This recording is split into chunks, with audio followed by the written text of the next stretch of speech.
Bom dia, igreja. Graça e paz da parte de Jesus, amém.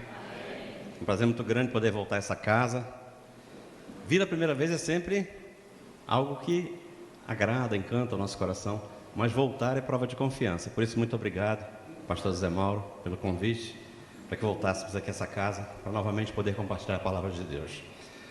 Eu gostaria de hoje, antes de começar, apresentar aquela moça bonita que está ali, ó. Sem me desfazer de nenhuma das irmãs, a mais bonita que está aqui hoje, aquela moça maravilhosa ali, ela acompanha já a mim há muito tempo.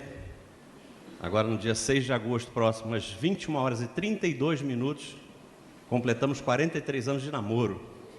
É muito tempo namorando a moça, né? E muito tempo também ela namorando aqui o rapaz.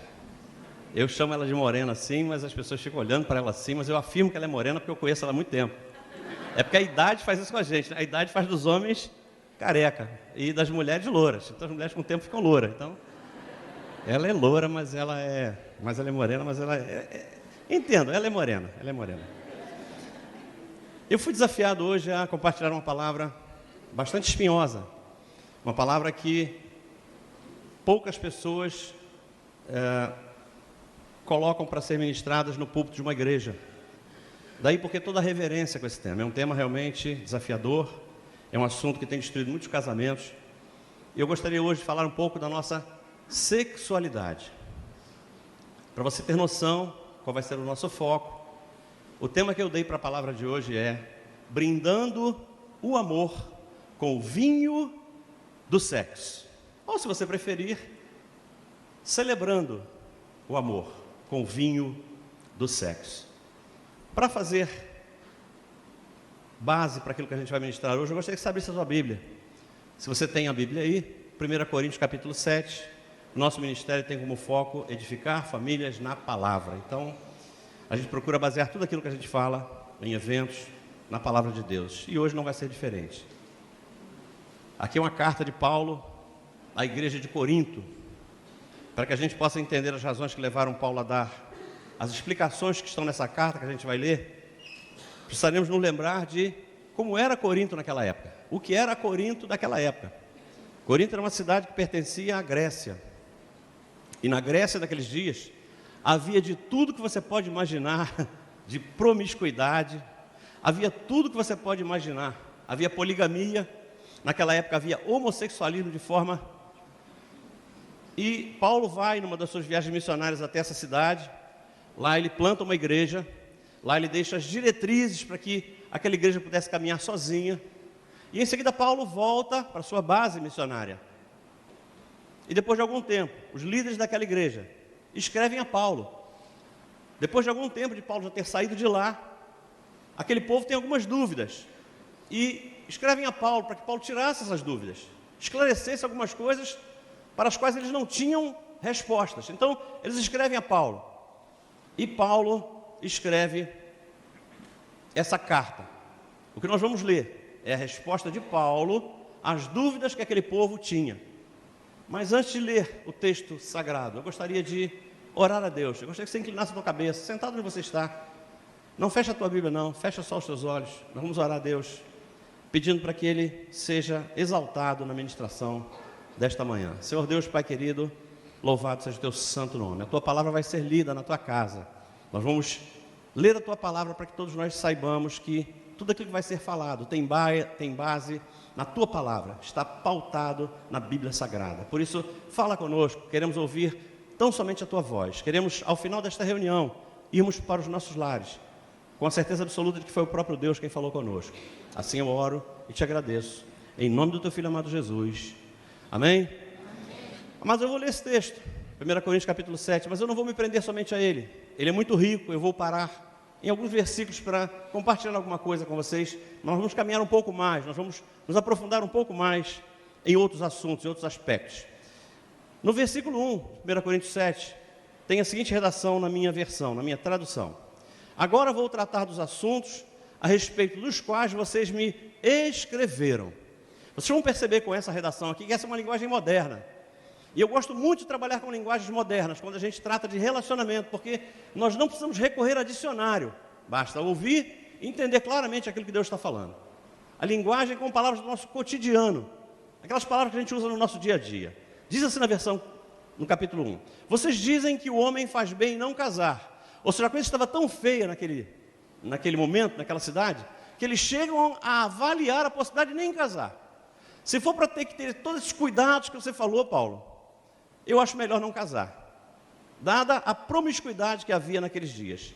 Verso 2, ele diz assim: mas eu digo, já que existe tanta imoralidade sexual, cada homem deve ter a sua própria esposa e cada mulher o seu próprio marido. Qual é a primeira recomendação de Paulo aqui? Vamos acabar com a poligamia. Agora vocês estão vivendo o evangelho. A poligamia faz parte do passado. Vamos acabar com o adultério. Vamos acabar com o homossexualismo. Tudo isso faz parte do passado. Vocês agora são novas criaturas. Mas veja só que logo em seguida Paulo deixa um alerta, para que não houvesse problemas em cumprir esse mandamento. Cada homem tem a sua mulher e cada mulher o seu homem. Ele fala o seguinte no verso 3: o homem deve cumprir o seu dever como marido. O que é que Paulo estava falando aqui? O homem deve satisfazer sexualmente a sua esposa. E a mulher também deve cumprir o seu dever como esposa. Da mesma forma, a esposa tem que satisfazer sexualmente seu marido. No verso 4, Paulo continua dando instruções. Esse verso 4: a mulher não manda no seu próprio corpo, quem manda é o seu marido. Assim também o marido não manda no seu próprio corpo, quem manda é a sua esposa. Olha que coisa linda. Depois que nós nos casamos, o nosso corpo deixa de pertencer a nós. Uma vez que eu me casei com a minha esposa, meu corpo passa a pertencer a ela e o corpo dela passa a pertencer a mim. Nosso corpo passa a ser do nosso cônjuge. E no verso 5, Paulo reforça o que ele já vinha explicando, dizendo o seguinte: olha, que os dois não se neguem um ao outro. Outra pausa aqui: que os dois não se neguem um ao outro. Paulo está dizendo aqui que no casamento não pode haver racionamento no sexo. No casamento não pode haver racionamento no sexo, que os dois não se neguem um ao outro. Mas ele abre uma exceção, e eu gostaria de me aprofundar um pouco mais nessa exceção, porque ele abre uma exceção. Ele fala assim: a não ser que concordem em não ter relações sexuais por algum tempo, a fim de se dedicar à oração. Aqui tem 3 palavras-chave, 3 palavras importantes. Quais eram os recados que Paulo estava dando nesse verso 5? Primeiro, tem a ver com a concordância, a não ser que estejam de acordo. Então, a interrupção do sexo só pode acontecer se houver concordância. Os dois têm que estar de acordo em suspender o sexo.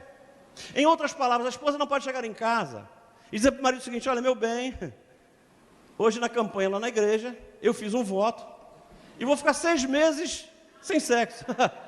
Pode isso? Não pode. Tem que ser em comum acordo. Segunda palavra-chave: em curto espaço de tempo. Ou seja, tem que ser, essa interrupção só deve ser por um curto espaço de tempo. Mesmo que haja acordo, não pode ser por um ano. Não, mas a gente fez acordo, pastor, mas está errado. A Bíblia diz que tem que ser por um curto espaço de tempo. E diz mais, a terceira palavra-chave é oração. Ou seja, o que Deus estava falando aqui? Que a razão, o motivo para interromper o sexo tem que ser um motivo importante.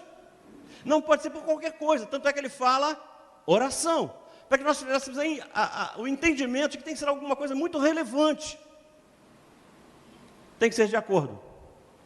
Tem que ser por curto espaço de tempo. E o motivo tem que ser nobre. Posso ouvir um amém?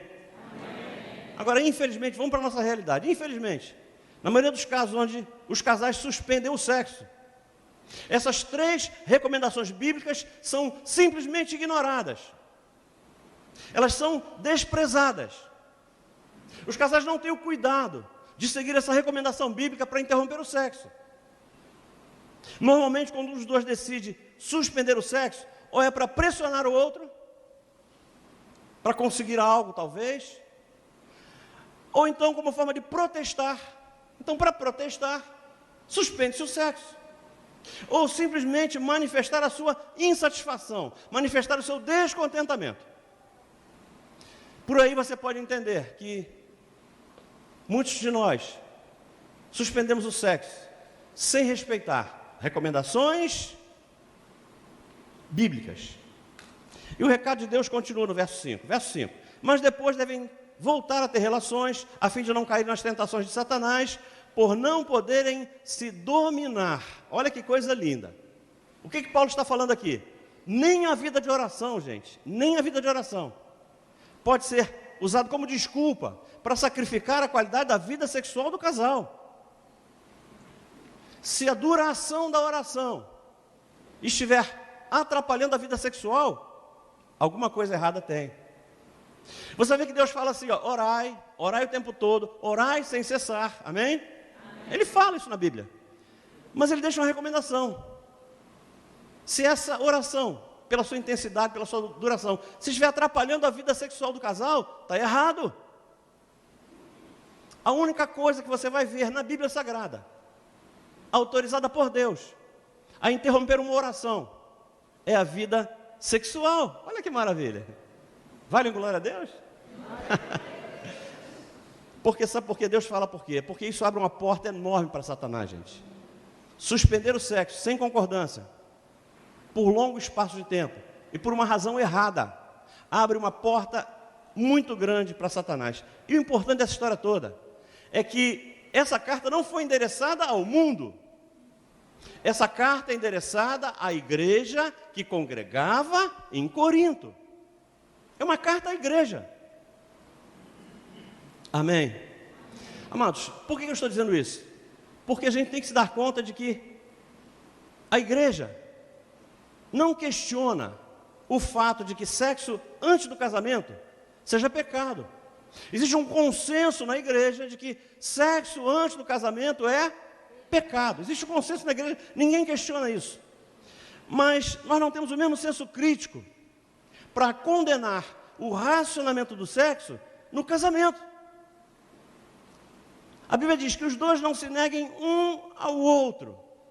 Amados, assim como o sexo antes do casamento é pecado, o racionamento do sexo no casamento também se configura pecado, da mesma forma. Da mesma forma. E é por isso que nós estamos aqui hoje, para jogar um pouco de luz sobre esse assunto. Amados, eu não sei não, eu tenho uma teoria meia louca, meia maluca, eu concordo que não é consenso, mas eu creio que aquelas coisas são vitais. Ouça, aquelas coisas são vitais para o ser humano. Aquelas coisas que nós não podemos esquecer de fazer, senão a gente morre. Deus tomou um cuidado muito especial com elas. Coisas que nós somos obrigados a fazer, porque elas implicam em morte, se não forem feitas. Deus teve um cuidado todo especial. Você quer ver um exemplo? Por exemplo, respirar é vital, sim ou não? Sim. É vital. O que Deus fez? Deus fez com que a gente respirasse sem planejar, sem sentir. A gente simplesmente respira. Então, quando Deus viu que a coisa é fundamental, tem que ser feita, não pode deixar de ser feita, ou Deus colocou para que a gente fizesse de forma automática, instintiva, a gente não pensa para fazer, a gente não planeja para fazer, a gente simplesmente faz. Ou então, Deus colocou prazer. Aquelas coisas que a gente não faz instintivamente, que depende de iniciativa, Deus coloca prazer se ela for vital, se nós não pudermos deixar de fazê-la. Por exemplo, quando você está com fome, se você deixar de comer, você morre? Morre. Então não pode deixar de comer. Aí o que Deus fez? Colocou o prazer. Gente, pegar aquela picanha, estalando na churrasqueira, no domingo, meu Deus. Beber água, vital. Você chega cansado, suado, de uma caminhada longa, e tu pega aquele, ou aquela, eu não gosto de refrigerante não, mas você pega aquele refrigerante geladinho, com gelinho. Meu Deus, aquilo é um prazer inenarrável. Ou então um bom copo de água gelada, um suco. Deus colocou prazer, por quê? Porque é vital. Eu não posso deixar também de beber água. E com o sexo acontece exatamente isso. O que acontece com o sexo é isso. O sexo é vital. A gente não faz automaticamente. O que Deus fez? Colocou prazer. Deus colocou prazer no sexo. Gente, eu não sei se vocês concordam comigo, mas se sexo não desse prazer, nenhum casal faria sexo. Porque tirando o orgasmo, o resto é trabalho. O resto é trabalho. Então tem que ter prazer. Gente, acompanha comigo. Olha só quantos inconvenientes o casal tem que superar se ele quiser ter seus encontros amorosos. Quantos obstáculos a superar. Eu não estou falando de pílula anticoncepcional. Eu não estou falando de laqueadura, vasectomia, nada disso, tá? Fora isso. Pensa se não é assim. Normalmente o casal só se entusiasma, o fogo só acende quando ele chega em casa, descansa um pouco, dá uma olhada na televisão, aí toma um banho, aí bota a roupa de dormir e aí se deita. Aí eu não sei o que acontece, mas parece que um encosta no outro, dá choque. Dá choque. E você perde a consciência. Quando o casal recobra a consciência, quando o casal se dá conta de si, ele olha o estado em que ele ficou, só a graça, gente. Só a graça. O marido já está todo melecado. A esposa já está toda lambuzada. Uma sujeirada só. Isso quando não suja o pijama e a camisola. Porque às vezes suja o pijama e a camisola. Aí misericredo. Ou então quando você vai olhar, sujou o lençol, sujou o colchão. Meu Deus. Meu Deus. Já imaginou em pleno inverno? Tem que levantar meia-noite para tomar banho, trocar o pijama, camisola, trocar o lençol, limpar o colchão. Meu Deus.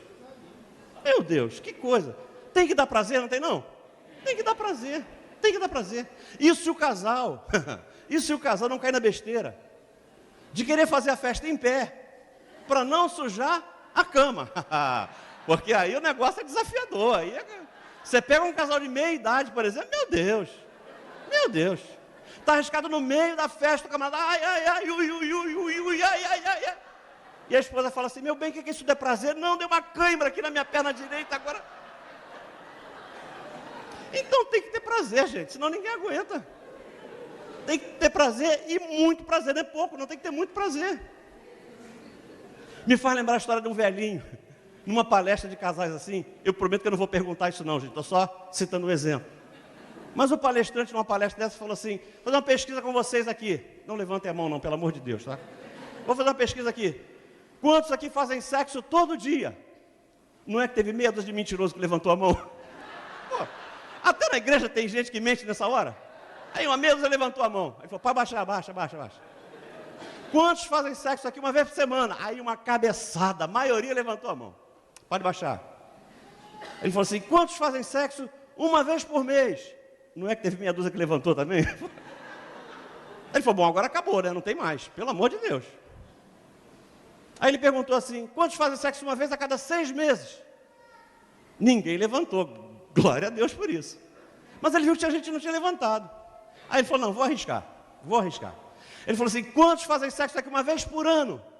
Não é que o velhinho lá atrás ficou, eu. Aí ele falou assim, tudo bem na sua idade, é louvável você estar tão alegre. Eu até entendo isso. Mas por que tanta felicidade? Ele falou, porque é hoje. Era o dia dele. Ah, mas eu conheço homens, que têm mais medo da impotência sexual do que da morte. O cara fala assim, se eu morrer eu vou para a glória, mas ficar aqui impotente eu não quero. Não, ficar aqui impotente não. Ele prefere morrer. Pelo menos eu vou para junto do mestre, eu vou ficar lá. Mas ficar aqui impotente, não quero. Eu ouvi uma história certa vez, você sabe que crente não conta piada, né? Crente só conta história engraçada. Pelo amor de Deus. Ainda mais pastor, meu Deus. Aí o camarada o cara é meu amigo, pastor amigo meu, eu creio que foi verdade realmente, não tem por que desconfiar dele. Ele disse que entrou de manhã numa padaria para comprar pão. A pessoa que estava na frente dele pediu um maço de Hollywood. Veio um maço de Hollywood. E ele esperou para ver a pessoa ser atendida, para depois encostar no balcão e pedir o pão. E a pessoa pegou o maço de Hollywood, olhou. Ele viu que a pessoa estava intrigada com aquilo. E ele esticou o cabeção assim para ver, né? Estava escrito assim, fumo causa impotência sexual. O cara estava incomodado com aquilo, que ele viu que estava ali. Fumo causa impotência sexual. Rapaz, o cara coçou a cabeça, ameaçou sair, voltou, e ele está esperando a pessoa sair para poder comprar o pão. Aquela pessoa chegou e falou assim, por favor, troca aí para mim aí por um de câncer no pulmão, que eu não quero esse aqui de impotência sexual, não. O cabra prefere câncer no pulmão. Ele prefere câncer no pulmão. Troca aí por um de câncer no pulmão, que esse aqui eu não quero, não. Meu Deus. Amados, a verdade é essa: sexo é tão vital para o casamento quanto o ar que nós respiramos. E alguns maridos reclamam que as suas esposas não têm o mesmo interesse pelo sexo que eles têm. Não é incomum encontrar casais onde há essa reclamação: o marido reclamando que as esposas não gostam de tanto sexo quanto eles gostam. E é pessoal isso, e eu não sei como é que o pastor lidar com isso, mas nós temos uma tendência muito forte a responsabilizar o marido e não a esposa nessa hora. A tendência nossa é sempre responsabilizar o homem. Porque o que a gente entende é o seguinte: se o sexo fosse tão bom para ela quanto tem sido para ele, a frequência seria muito maior. Muito maior. Porque na verdade, sabe o que acontece? Homens e mulheres veem o sexo por ângulos completamente diferentes. Sexo para o homem é uma coisa, sexo para a mulher é outro. Os dois veem de forma completamente diferente. E alguns maridos não entendem que para a mulher o sexo é muito mais do que apenas a conjunção carnal. Alguns homens não entendem isso. Para as mulheres, sexo é um relacionamento sexual e não um ato sexual. É um relacionamento. E muitos homens não entendem isso. E aí tem algumas incompatibilidades. Gente, ouça o que eu digo: para as mulheres é imprescindível, maridão, ouça, para as mulheres, para tua esposa, é imprescindível que haja o antes, durante e o depois.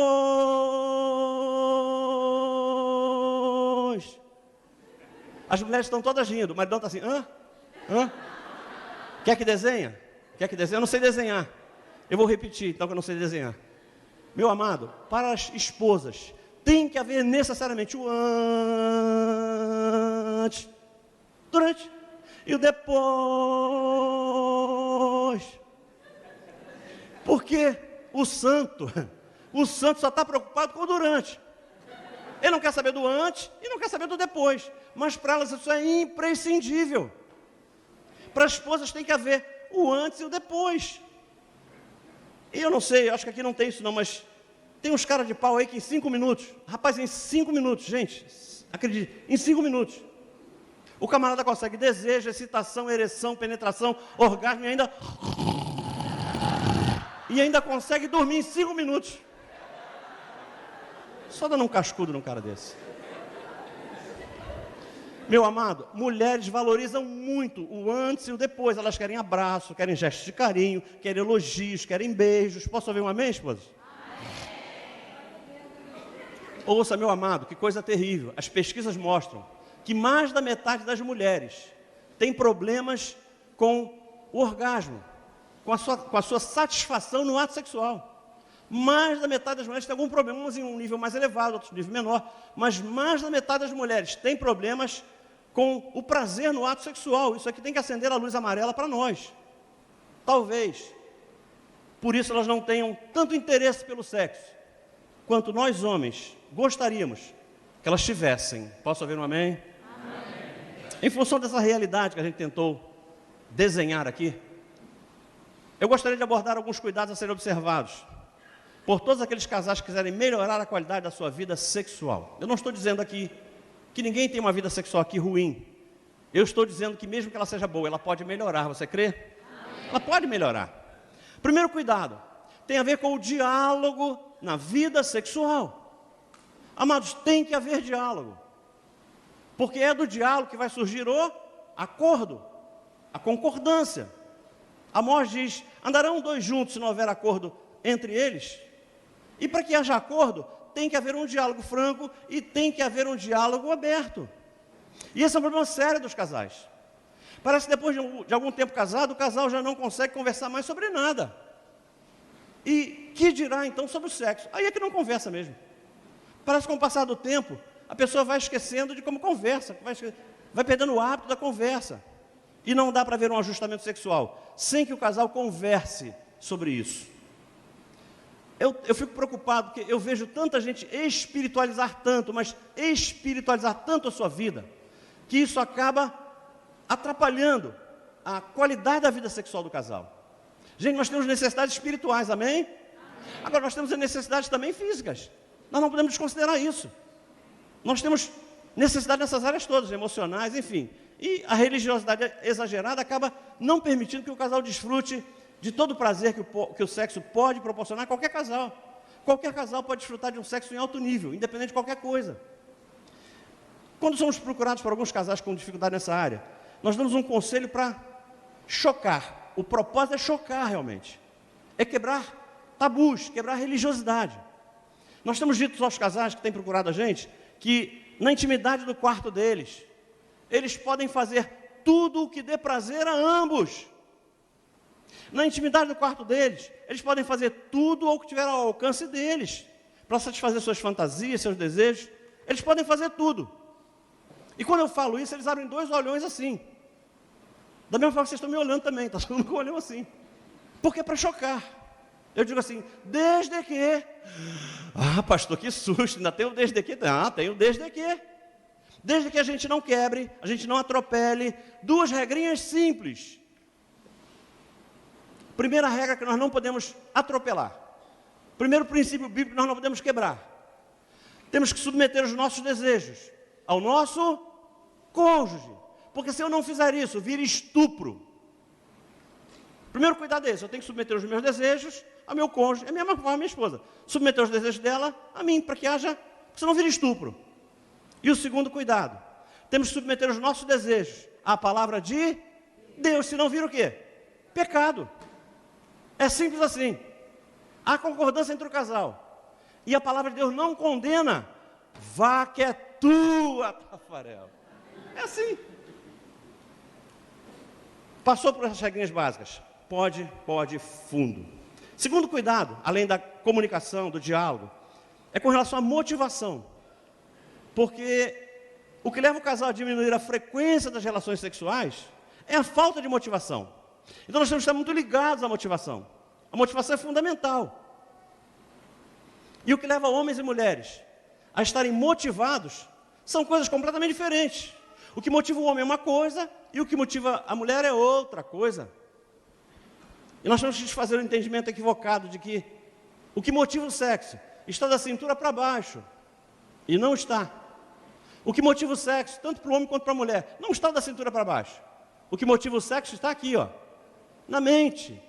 Na mente. É aqui que a gente se motiva. E nós temos diferenças enormes, mas enormes. Isso aqui é uma diferença que atrapalha a qualidade da vida sexual do casal. Nós homens, se nós não estivermos bem resolvidos sexualmente, nós ficamos com todas as áreas da vida comprometidas. Ou seja, para que o homem seja bem resolvido nas outras áreas, o sexo tem que estar bem resolvido. Um homem mal resolvido sexualmente, ele discute no trânsito, ele discute no trabalho, ele discute com o vizinho, ele chuta o cachorro, porque ele está mal sexualmente. Ele nunca vai ser bom marido, bom pai, bom funcionário, porque ele está mal sexualmente. Ele não vai conseguir estar bem em nenhuma outra área. Primeiro ele resolve a área sexual, e ele tem condição de ser bem resolvido nas outras áreas. E a mulher? Olha o problema, a mulher é exatamente o contrário. A mulher é o contrário do homem. Para que as mulheres estejam bem motivadas, serem boas amantes, para que as esposas possam estar motivadas para o sexo, elas têm que estar com todas as áreas da vida bem resolvidas. Para que uma mulher, para que uma esposa seja uma boa amante, ela tem que estar de bem com a vida. Porque se ela não estiver de bem com a vida, ela nunca vai ser uma boa amante. E tudo preocupa uma mulher, gente. Nós homens não entendemos isso, mas tudo preocupa uma mulher. Tudo. Se ela está com um filho doente ou com um problema na escola, ela fica preocupada. Se a mãe dela fica doente, ela fica preocupada. Se ela tem problema no trabalho, ela fica preocupada. E nesse estado, ela é uma péssima amante. E mais, maridão, qual é a nossa participação nisso tudo? Durante o encontro sexual, durante os nossos encontros amorosos, as nossas esposas têm que se sentir amadas, respeitadas, valorizadas. A única coisa que elas não podem se sentir é usadas. Porque se ela se sentir usada, acabou. Acabou para ela. Para as mulheres, o ato sexual tem que ser o fechamento de um longo período de namoro apimentado. Isso é tudo que elas querem. Um longo período de namoro apimentado que feche, que termine um ato sexual. É isso que elas querem. É isso que elas esperam de nós. Por isso, meu santo, não é porque a tua esposa já é tua, que você pode chegar arrebentando. Não, ela já é tua, mas tu não pode chegar arrebentando, não. Vocês se lembram quando vocês eram jovens, gente? Eu fico pensando assim, se a gente voltasse para se lembrar quando a gente era jovem, como é que era? Se você não consegue lembrar mais como é que era, porque na minha idade assim, fica difícil lembrar como é que era jovem. Eu já tenho dificuldade de lembrar quando eu era jovem. Mas se você não tem condição de lembrar mais, ouça, vá a um ponto de ônibus e encontre um casal de adolescentes apaixonados num ponto de ônibus. Olha, vê como é que é. Meu Deus. É aquele beijo que parece que um entra dentro do outro, entendeu? Um entra dentro do outro no beijo. Não quer saber se tem alguém passando. Pode ter batida de caminhão com fratura exposta. Eu não estou nem aí. Pode ter atropelamento. Eles nem olham. Nem olham. Eles só estão ligados ali, ó. Um no outro. Maridão, ela já é tua. Mas você precisará seduzi-la. Todas as vezes que você quiser, sexo. Sabe por quê? Porque isso vai fazer com que ela se sinta valorizada. Posso ouvir um amém, esposa? E qual é o cuidado das esposas? Minha irmã, você já é dele. Mas você precisará permitir que ele te conquiste a cada vez que ele sentir desejo. E as esposas sabem, gente, como excitar o seu marido. Toda esposa sabe. Isso. Como ninguém. Ela sabe o que fazer para excitar o marido. E mais, gente, ser atraente é imprescindível não só para mulheres, mas também para os homens. Para que haja motivação no sexo, nós temos que estar sempre atraentes. Só que atraente para a mulher é uma coisa, atraente para o homem é outra. Sabe como é que um homem vê uma mulher atraente? Quando ele olha, ela tem que ser fisicamente atraente, porque ele bate o olho e aquilo faz com que ele se sinta excitado. Os homens se excitam pelo que eles veem.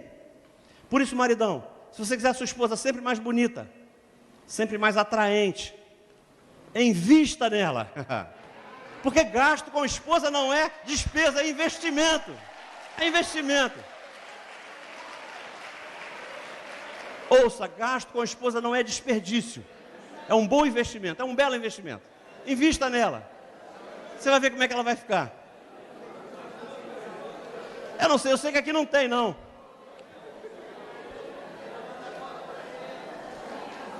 Nossa, o pessoal ficou alvoroçado. Meu Deus. Eu sei que aqui não tem, não. Olhem para mim, eu sei que aqui não tem, não. Mas tem marido que investe mais no carro do que na mulher. E depois quer que ela seja atraente. Vai ser como? Não tem condição. Mas eu tenho que deixar um alerta para as esposas também, porque aconselhando casais a gente escuta muito essa reclamação. Um alerta para as esposas. Não basta somente colocar aquela lingerie vermelha e não vigiar com relação ao mau humor. Gente, o que eu escuto de reclamação de maridos: pastor, minha esposa está sempre mal-humorada.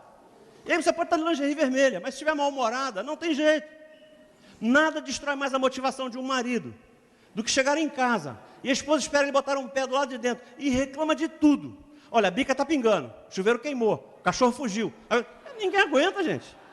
Ninguém aguenta. Não tem motivação que resista.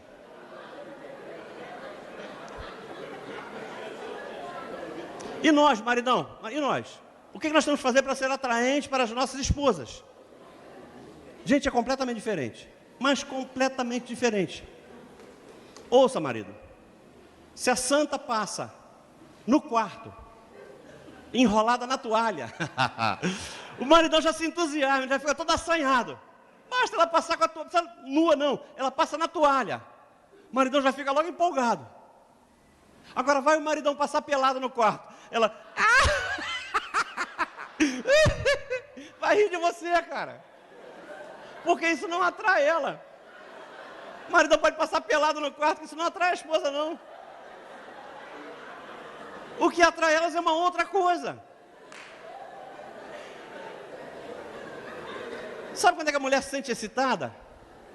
Quando ela ouve alguma coisa que a agrada. A mulher se excita pelo que ela ouve. Por isso, maridão, nós temos que ser um pouco mais cuidadosos com tudo aquilo que a gente fala. Nós não temos cuidado com o que a gente fala. Já viu essa cena? Você já viu essa cena? Tem tempo, não tem? A gente já viu essa cena? Às vezes nós homens vemos um casal passar na rua. Aí você vê, a mulher é linda, é Miss. E o cabra é feio, mas é feio que dói. Alguém já viu isso já? Meu Deus. Aí sabe o que nós homens falamos? Não sei o que essa mulher viu nesse cara. Ela não viu. Ela ouviu. Olha, as mulheres sabem, ela ouviu. E o camarada acha que ele viu. Tem que ver, não. Foi o que ela ouviu. Nós somos uma bênção. A esposa chega em casa cansada. Aí ela fala assim, poxa, meu bem, meus pés estão ardendo tanto, estão doendo tanto, olha, meu pé está assim, ó, latejando. O que ela está pedindo? Faça uma massagem nos meus pés. Sabe o que o maridão fala? O sofá está aí vazio. Por que não sentou e não botou a perna para cima? Sei por quê. Está esperando o quê? Eu mandar? Está esperando eu mandar? Ué, só sentar e botar a perna para cima. Só dando um cascudo nesse camarada. Meu amado e minha amada, nós temos que aprender a tratar as nossas esposas com carinho. Temos que aprender a fazer elogios, mas elogios sinceros. Elogios sem nenhum interesse por trás. Porque tem homem que só faz elogio naquele dia que ele quer. Aí naquele dia ele faz elogio. E as mulheres são expert em entender quando tem alguma intenção por trás do elogio. Não vai dar certo. E tem um detalhe interessante. Nós só nos preocupamos com o fato. Mulher não. Mulher quer saber por quê. Mulher quer saber por quê. Se uma mulher faz um elogio a um homem, ele fala, legal. Se o homem faz um elogio à mulher, ela fala assim, por que está elogiando? Está elogiando por quê? Já sei. E ela já sabe, já sei. Nós temos que elogiar um pouco mais a nossa esposa, tem que ser um elogio natural, sincero. Eu falei isso com um casal, no outro dia ele falou comigo, pastor, aquele negócio não deu certo não. Eu falei, o quê, rapaz? Aquele negócio de elogiar. Não deu certo. Mas por que não deu certo? Não deu, pastor. Mas o que houve? Deixa eu contar a minha história então. Aí, fala a tua história aí. Pastor, olha, eu me atrasei 2 horas em relação ao horário que eu chego em casa. Eu falei, pronto, já começou. E mais, fala aí. E aí meu celular descarregou. Pô. E aí, fala. Aí, pastor, eu me lembrei do que o senhor falou. Cheguei em casa e fiz 2 elogios para ela. Sabe o que ela falou? Esse cara hoje aprontou. Alguma coisa ele fez hoje. Porque não estava acostumado a fazer aquele elogio. Quando ele faz o elogio na hora errada, ela fala, não, hoje ele aprontou. Oh, meu Deus do céu, será que nós somos assim? E terceiro e último cuidado, é com relação à qualidade da relação sexual. Amados, nós estamos muito, mas muito ligados nisso. A qualidade é fundamental. Por quê? Por que a qualidade é importante? Porque quando baixa a qualidade, baixa também a quantidade. Quando a qualidade diminui, a frequência também diminui. E aí a gente vai reclamar. Pô, pastor, não tenho tantos encontros amorosos quanto eu gostaria de ter. Provavelmente, você não se deu conta de que a qualidade caiu. A qualidade baixou. Por isso que a quantidade também baixou. E é imprescindível, eu tenho dito isso a casais. Eu tenho dito isso a muitos casais.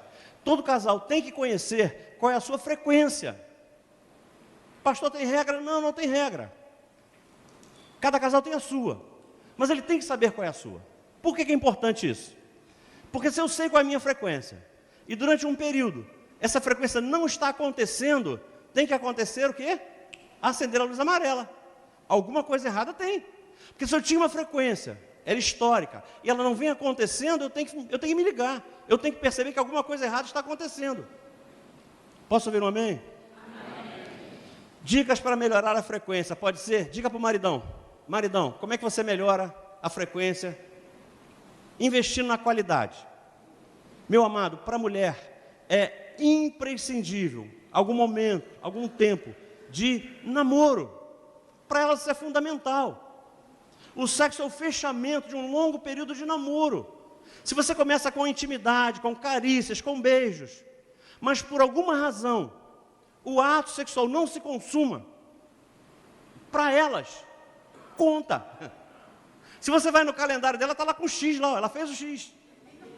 Mesmo que não tenha terminado com o ato. Mas só aqueles momentos de carícia, de excitação, de namoro, para elas é importantíssimo. Por isso, maridão, dê mais valor a isso. Posso ouvir um amém? Amém. E para as esposas? qual é a dica que eu dou para as esposas? Minha amada, ouça, eu não vou dizer que isso é regra não, tá? Mas fique ligada nisso, fique muito ligada nisso. É possível, ouça, é possível que em algumas relações você não consiga atingir o orgasmo. Ouça, não pode ser regra, não pode ser comum, mas excepcionalmente, esporadicamente, pode ser que alguma vez você não consiga atingir o orgasmo no teu encontro sexual. Mas mesmo sabendo disso, você não pode privar o teu marido do sexo. Ah, mas esquece. Porque começa a pensar, mas se for igual a última vez, esquece. Posso ouvir um amém? Amém? Eu gostaria de abordar rapidamente 3 coisas que afetam muito, significativamente, a qualidade da vida sexual de um casal. E aqui não vou considerar a saúde, porque a saúde implica também. Se houver problema de saúde, a quantidade ou a qualidade do sexo vai ser comprometida. Mas não estou falando de saúde. Cuidados do nosso dia a dia, que nós temos que ter para melhorar a qualidade da nossa vida sexual. Uma das coisas que rouba a qualidade de qualquer casal, na sua intimidade, no seu encontro sexual, é a falta de privacidade. Amados, que o encontro de casais que não prezam a intimidade do seu quarto é uma grandeza. Depois reclamam da qualidade do sexo e não se dão conta de estar intimamente ligado à falta de privacidade. Eu sei que em alguns casos vai ter que ter um filho dormindo no quarto, eu sei. Em alguns casos pode ser que isso tenha necessidade de acontecer, mas eu não estou falando desse caso. Eu estou falando quando o casal faz isso por negligência. Ele até pode ter a sua privacidade preservada, mas por uma questão de negligência deixa que o filho fique dormindo no meio do casal ou dormindo no mesmo quarto. Gente, não pode. O casal tem que prezar a sua intimidade. A intimidade do quarto do casal tem que ser preservada. Para o judeu, tem 2 lugares que são sagrados. A mesa onde se compartilha o pão e o leito onde se tem encontros amorosos. Temos que aprender com eles. Nós temos que preservar a intimidade do nosso quarto. Você já pensou? Pensa comigo. No meio da noite, você com o filho dormindo no quarto, você tem que levantar para tomar um banho e trocar de roupa depois do seu encontro amoroso, igual ladrão assim, ó. Pelo amor de Deus, no teu quarto. Tem que mandar. Não tem como, não tem a mínima condição. Ou então o filho acorda. O filho acorda com você limpando o colchão, daquela lambuzada toda. Aí o filho acorda e fala assim: papai, o que é que houve? Você fala: fiz xixi na cama hoje, filho. Fiz xixi na cama. Vai falar o quê? Não, hoje fiz xixi na cama. Não tem a mínima condição, gente. Não tem. Já pensou, gente? Já pensou? O casal está deitado no quarto dele e resolve ter o seu encontro amoroso. E na parede do lado está a mãe dela, a sogra, do lado. Nada inibe mais uma mulher do que a proximidade da mãe dela. Já pensou você no meio do bem bom, naquele... E ela precisa: cala a boca, minha mãe está do lado, fala baixo. Cala a boca, fala baixo. Gente, não dá para gemer assim, em Libra. Não tem como gemer em Libra. Tem como, gente. Não tem como.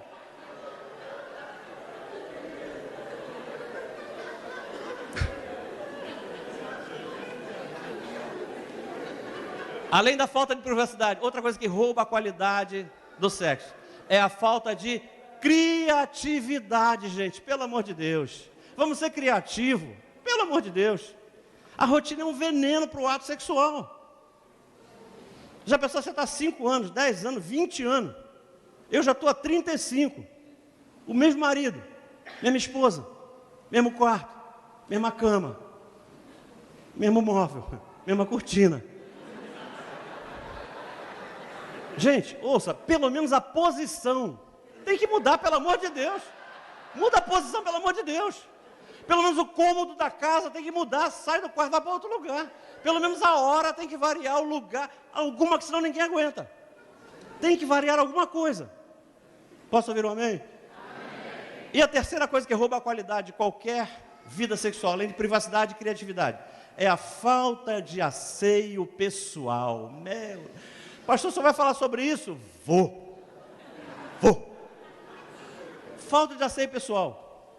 Gente, se a gente parar para pensar, será que a gente se lembra como é que era a preparação para encontrar um namorado? Ou para encontrar a esposa, quando ela ainda era namorada? Para encontrar o marido, quando ele ainda era namorado? Meu Deus, era um ritual. Eram 2 horas de preparação. Tinha que botar um cheque em lixo para não esquecer de nada. Cabelo, tal, pé, não sei o que, vestido. Para ir ticando lá. Fiz base, não sei o que, rímel, batom. Tinha que fazer tudo. E parece que depois que a gente se casa, a gente acha que pode ficar largado, que não tem mais que ter cuidado. Meu Deus, não pode. Maridos e esposas não podem se tornar relaxados depois de algum tempo de casado. Achar que só tem que se cuidar, ser atraente antes de casar. Ah, não, agora já casei, não preciso mais ser atraente. Não, negativo. Tem que ser atraente, porque isso é um absurdo. Quer uma boa sugestão? Digam amém. Uma boa sugestão para unir privacidade, criatividade e asseio pessoal. Você faz o seguinte, pega a esposa, leva para dentro do banheiro, tira a roupa dela, coloca ela no box e dá um bom banho nela. Isso une privacidade, asseio pessoal e criatividade. Pronto, acabou. Juntou tudo numa coisa só. Porque tem marido que lava o carro todo sábado, mas nunca deu um banho na santa. Nunca deu um banho na santa. O carro ele lava todo sábado, mas nunca deu um banho na santa. Ela está esperando um banho. Nunca deu. Assim como tem esposa que dá banho no cachorro toda semana, mas nunca deu um banho no marido. Nunca deu um bom banho no marido. Que coisa mais terrível. O maridão chega do trabalho. Aí ele chega com desodorante vencido. Meu Deus. O cara chega com um hálito que ninguém aguenta. O chulé, o cara tirou a bota lá na porta, o chulé vai na cozinha. Aí o camarada chega no pé do ouvido da mulher e fala assim, o que tem para comer hoje? A primeira coisa, o que tem para comer hoje? Ela fala, hoje tem? Pô, vai tomar banho, cara, que hoje tem? Toma vergonha na cara. Vai tomar um bom banho. Ou então o maridão chega em casa. E ele chega em casa todo empolgado, mas chega naquele dia todo serelepe. Aí ele encontra a esposa, com a roupa que ele deixou quando ele foi trabalhar. Meu Deus. Quando ele chega perto, o cabelo é um refogado só. É alho, cebola. A mão é água sanitária pura. Gente, quem aguenta? Alguém aguenta isso? É por isso que a gente tem que falar de vez em quando sobre um assunto que a gente já sabe, mas que é positivo, é importante a gente refletir um pouco sobre isso. Eu encerro essa ministração aqui, fazendo com que a gente reflita um pouquinho, porque a qualidade do sexo do casal, ouça, a qualidade do sexo do casal, é o melhor indicativo, é um bom termômetro para avaliar a qualidade daquele casamento. Se tem um termômetro para medir a temperatura de um casamento, esse termômetro chama-se sexo. Sexo é um ótimo indicativo para todos nós. Temos que nos ligar um pouco mais nisso.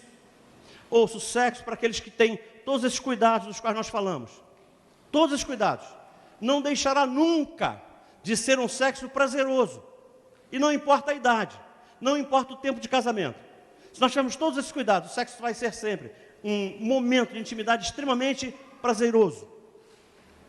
E eu deixo uma palavra para os casais maduros, dos quais eu faço parte. Porque se você não é um casal maduro, um dia você vai ser.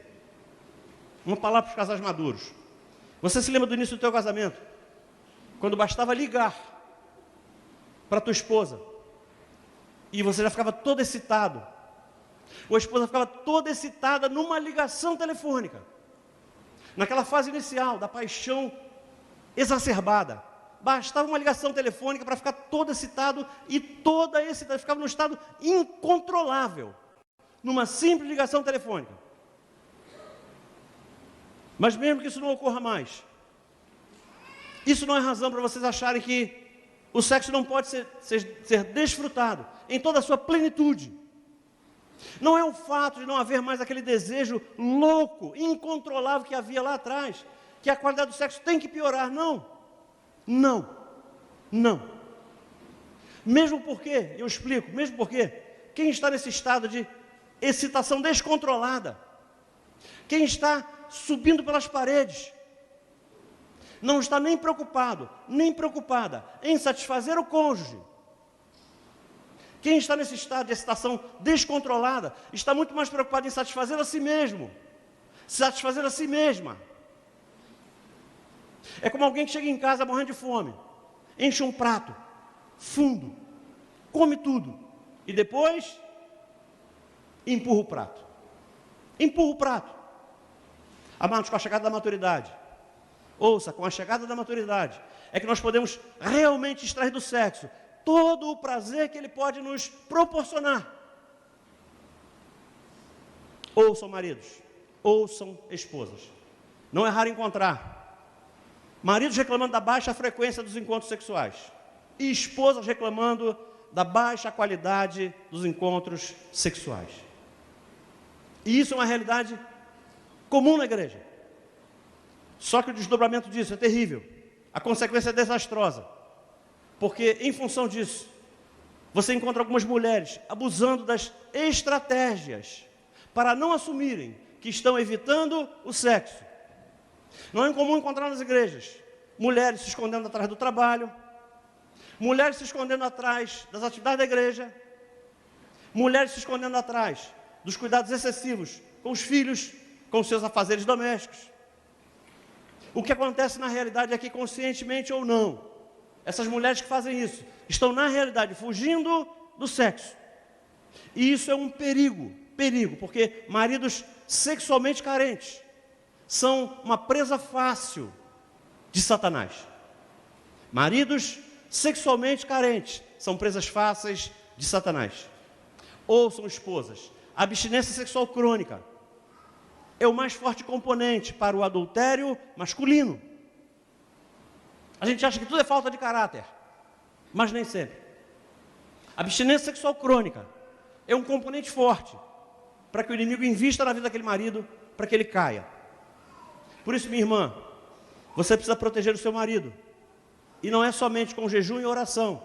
É com jejum e oração também. Mas não é só com jejum e oração. Olha o que a Bíblia diz em Provérbios 27:7. Quem está com o estômago cheio, rejeita até o mel. Mas quem está com fome, até a comida amarga é doce. Ouça, minha irmã, se o teu marido estiver sexualmente de barriga cheia, o inimigo pode colocar um prato de filé mignon na frente dele, que ele não vai querer comer. Pode aparecer um avião na frente dele, que ele não vai querer embarcar. Ah, mas pastor, meu marido é espiritual. Eu sei. Mas a Bíblia diz que mesmo que o espírito esteja muito forte, a carne é sempre fraca. Ouça, um relacionamento sexual ajustado não salva nenhum casamento. Mas um relacionamento sexual desajustado tem o poder de destruir qualquer casamento. Não se mantém um casamento em alto nível se nós não conseguirmos ajustamento na nossa vida sexual. E eu fecho dizendo como eu encaro o sexo, como eu vejo o sexo, qual é a nossa visão do sexo. E eu compartilho isso com vocês. Eu creio que o sexo deveria ser usado como um par de taças de cristal, onde pudéssemos ali colocar um bom vinho tinto e que pudéssemos usar para brindar, para celebrar todas as grandes conquistas do casal. Vamos ficar em pé. Eu quero orar. Não é preciso ser profeta para entender que num grupo tão grande, tão heterogêneo, existam casais vivendo crise na sua vida sexual. Não vou pedir para que você vir aqui, não quero te expor, mas você sabe. Eu quero orar para que Deus te dê estratégias, para que a partir de uma palavra como essa, você possa refletir um pouco mais, ver onde é que você está errando, ver o que pode ser feito para melhorar a qualidade da sua vida sexual. E que toda a expectativa que você colocou na tua vida sexual antes de se casar, possa ser plenamente, mas plenamente atendida. Que você possa ser uma pessoa muito bem resolvida na sua vida sexual. Que o sexo para você seja um prazer. Amém? Senhor Deus, Pai querido, estão aqui filhos e filhas, preciosos para o Senhor, tanto são preciosos, o Senhor os trouxe até aqui, para este encontro, para ouvir esta palavra. E o que eu te peço agora é simples: instrui cada um dos teus filhos, cada uma das tuas filhas, para que ao saírem daqui, eles possam ter a consciência de que tem que dar um pouco mais de atenção à qualidade da sua vida sexual. Que ela possa ser realmente algo que preencha todas as nossas alegrias, que suporte todas as nossas dificuldades, nossos desafios, que a nossa intimidade possa ser um refúgio para tudo isso de ruim que a gente encontra no nosso dia a dia, os desafios do mundo, da rua. Que nós possamos ver o sexo como um momento de celebração, um momento onde a gente possa brindar vitórias, brindar conquistas, que seja sempre um momento alegre, de muito prazer, de muita intimidade, de muita comunhão. Eu peço que seja assim, em nome do teu Filho amado Jesus. Amém e amém. Essa palavra vale um amém? Glória a Deus.